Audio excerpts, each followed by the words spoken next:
Vietnam 2018, Part 9. Perfume Pagoda, that is, the Huong complex. Although the internet forecast said it would be partially cloudy, which also suggests partially sunny, with a rise in temperature, the day started off in a grey shade, and then more grey and a little bit more grey.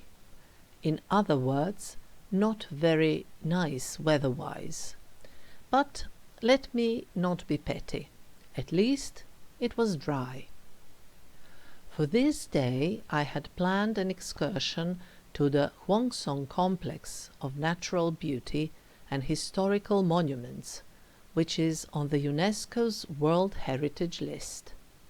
However, when I originally inquired about a trip to this complex, a perfume pagoda regularly popped up.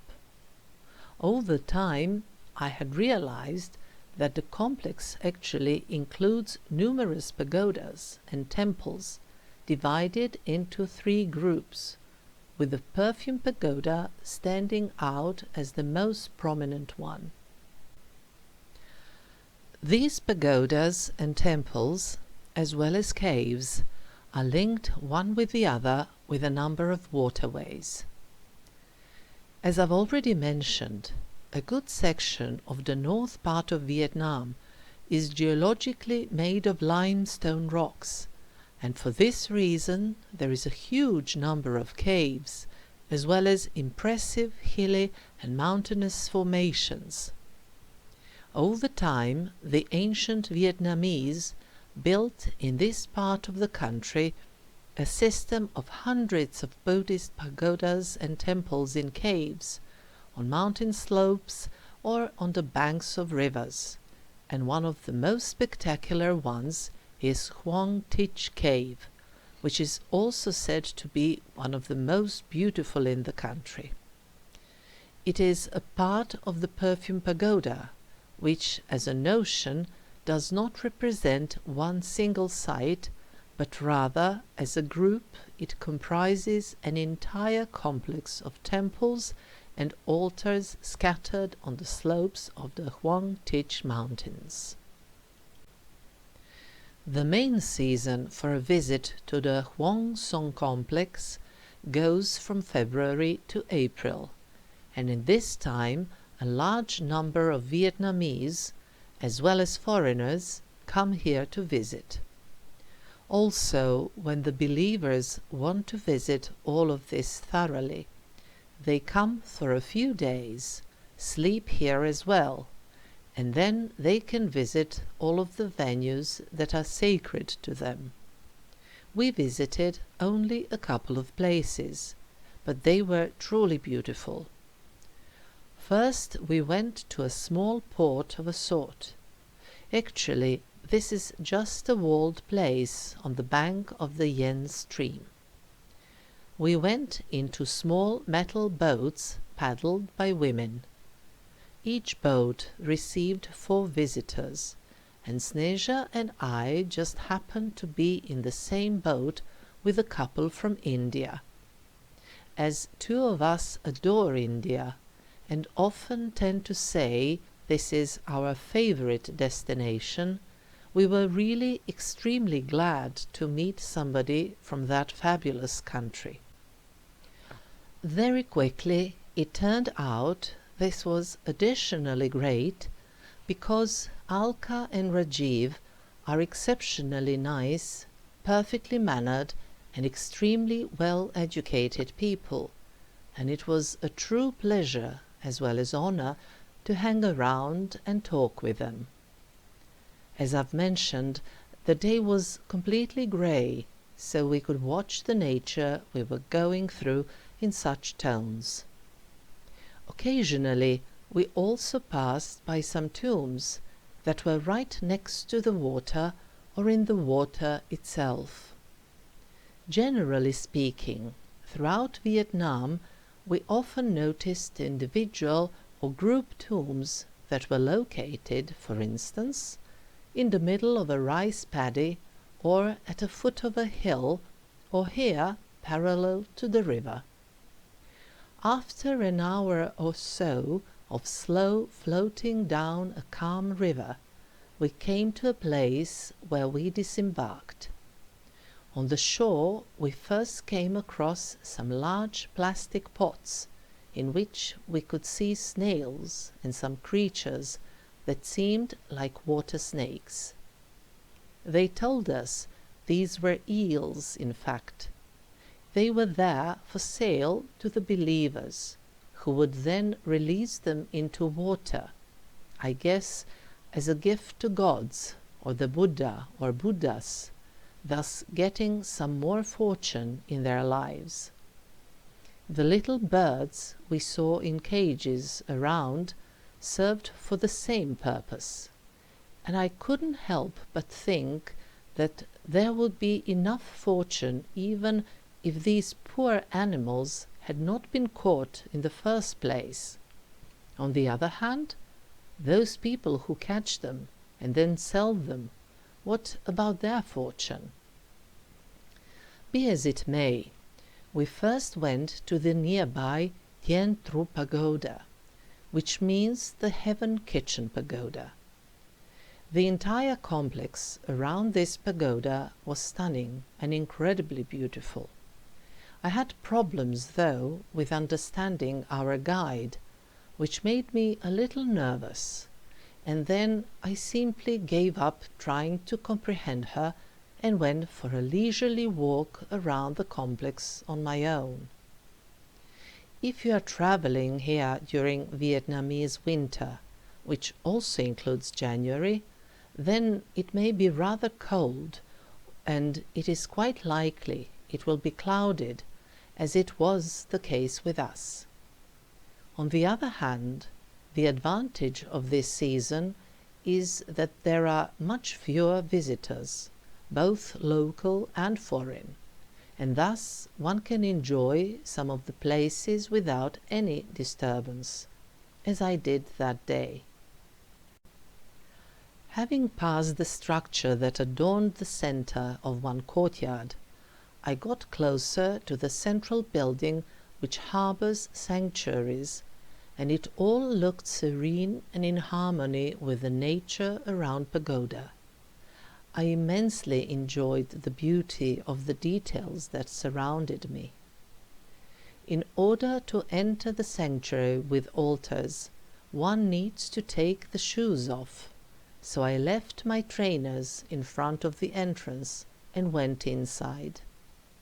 In front of the Buddha, surrounded by mandarins and other important individuals, there were dishes with offerings. During our journey around Vietnam, we often visited pagodas and temples.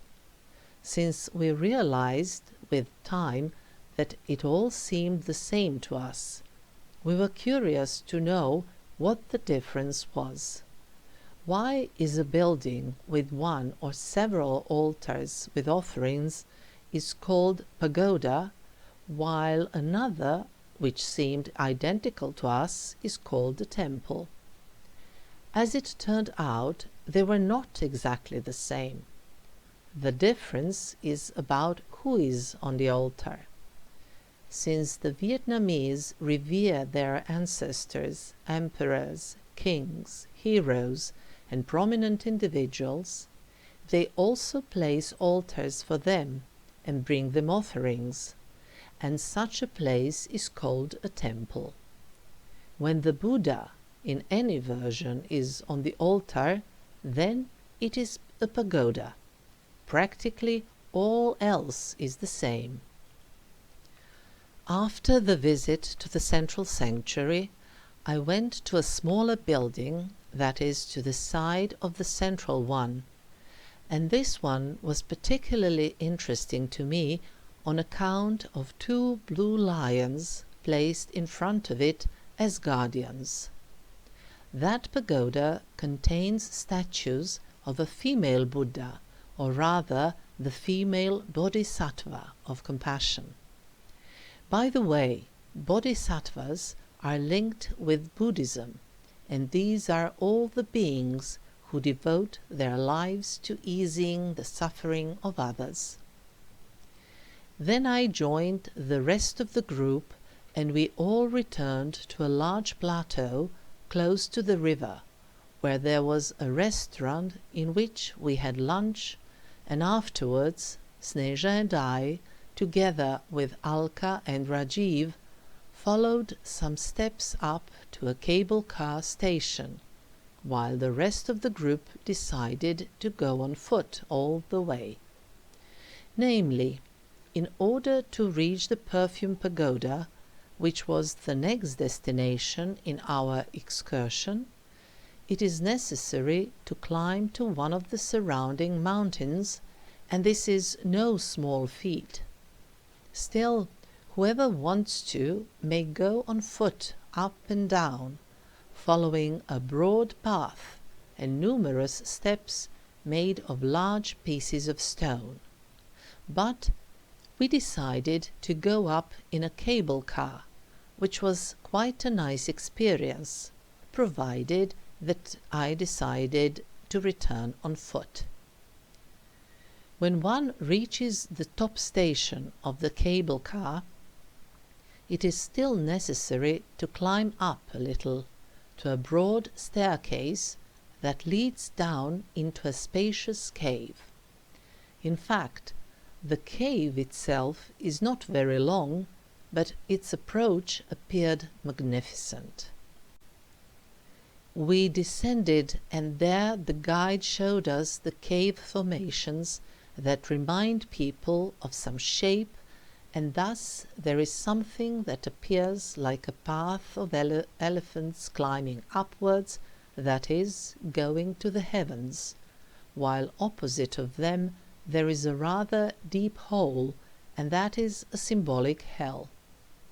In the middle of the cave there is a large stalagmite that resembles a grain of rice, which renders it certain symbolism, fertility and prosperity, and for this reason there are altars in front of the stalagmite.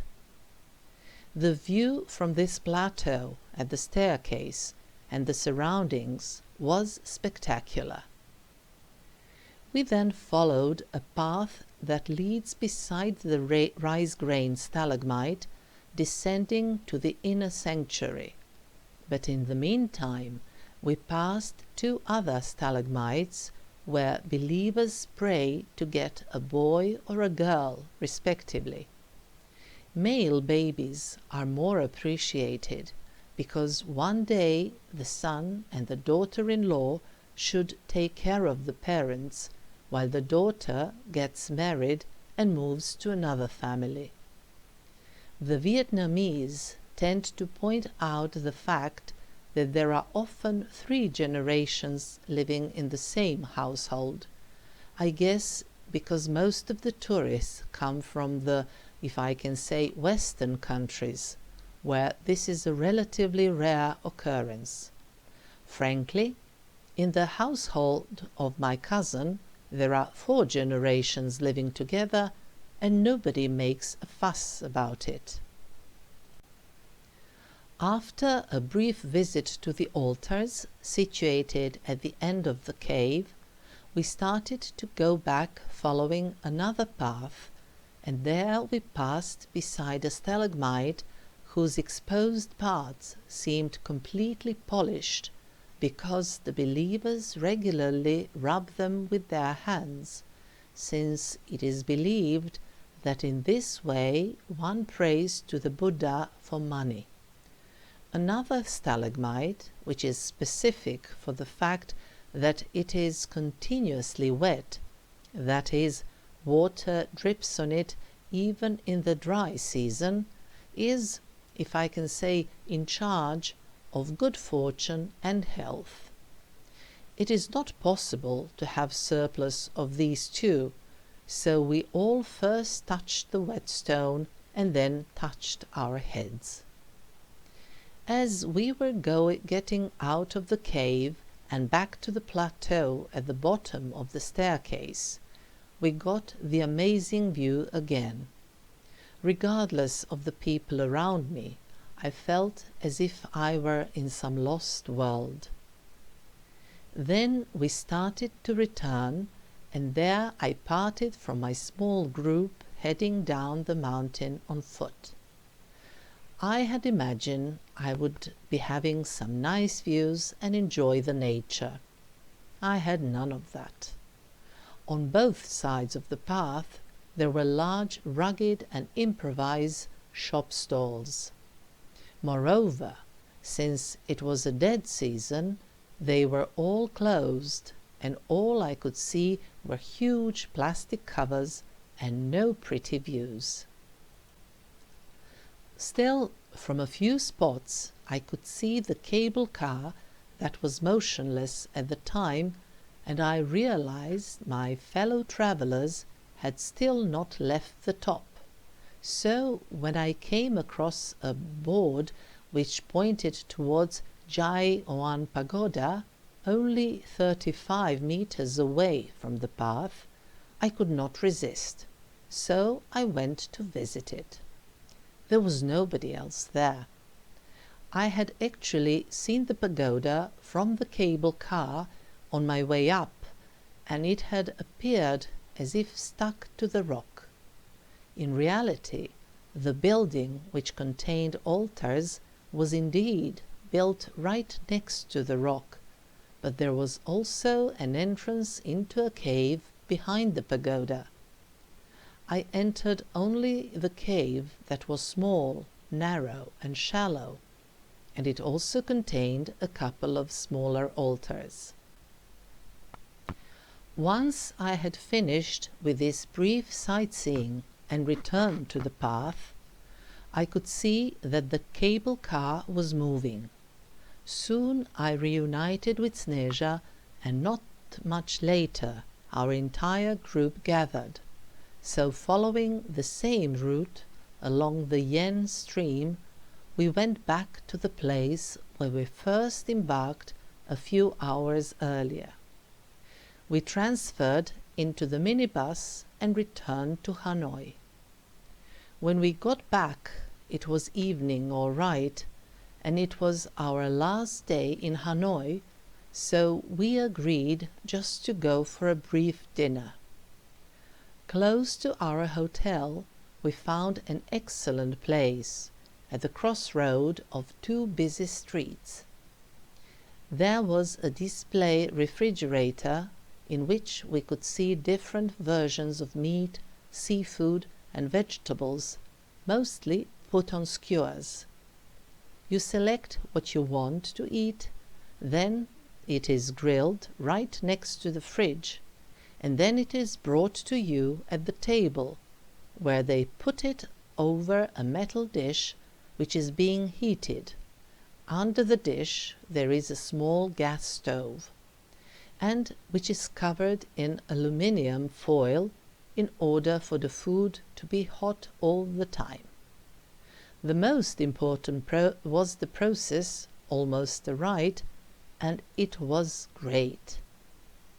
With the food I ordered a beer, and not just any. I ordered Bia Hoi. Namely, some 40 years ago, Czech beer makers taught their Vietnamese colleagues how to brew beer daily, with no additives and preservatives. So it has to be consumed the same day it is produced. It is typically served in special metal bottles, and the one I was having even had written on the bottle it was Czech beer. It was excellent. After this tasty meal, we went back to the hotel in order to pack up, for we had tickets for the morning train to Ninh Binh. The time had come to move to the south.